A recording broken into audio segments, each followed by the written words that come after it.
Hi, crafty friends. Hey, have you guys seen where people go to the antique store and they buy an old painting and then they put a little ghost in it and then they use it for holiday decor?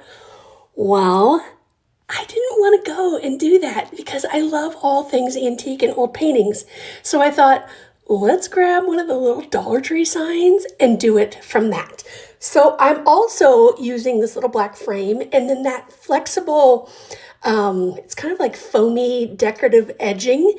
And we're going to make this look like it's an old frame because my friends at the thrift store or the antique store, there's always the frames that just don't look so good and nobody loves them and takes them home. Okay, I do. But anyways, that's what we're going to do. So I just all the way around put all of that stuff on. Some of it's super piecemeal, but that's okay because we're going to paint it up. So I took the sign apart from Dollar Tree. We're going to use this little canvas and I just cut a piece of cardboard to go onto the back of it. So that way we can just, put it right in. And then the little wood frame that we took this off of, we'll save that for another project. So once I get this on there with some glue, then I'm just going to use a little hot glue around the edges just to, clean it up so it's will fit nice and perfectly back in there. I did have to trim off a little bit on the edges, but easy peasy. So now we're going to, like I said, super piecemeal, but that's okay because frames have cracks that are old and all the things. So we're going to put a coat of paint onto it. I'm using this brown paint. Oh gosh, I'm totally blanking on what the color is, and I threw it out because it was almost empty. Okay, anyways, sorry about that. But I'm just going to coat it inside out on the back, everything, and then we will set that aside to dry. Now, I grabbed out some of my watercolors, the regular ones, and then also the ones that are kind of like the iridescent.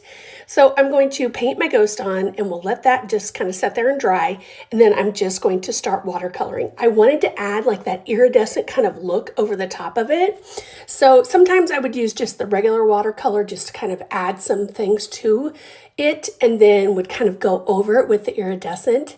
And I really wanted to tone down the ghost. I didn't want it to be super, I don't want this to be scary or anything. I wanted a super friendly ghost. So I did use the iridescent on that as well. And then I was thinking, what do I want to do for the eyes? Because I thought black would be a little bit too stark. So what I ended up doing once all the paint was dry and everything was I used a pencil and it worked great. All right, so I'm using a lot of distressing spray along this little frame that we created. I'm also going to spray the canvas itself just to kind of give it that little bit of texture like it's old school. This has been a painting, been around for a while, but you can see, always make sure that your surface is covered because this stuff loves to go everywhere. But look how cute this is. And we didn't have to ruin an old painting. All right, friends, thanks so much for watching. Don't forget to follow the page for more crafts.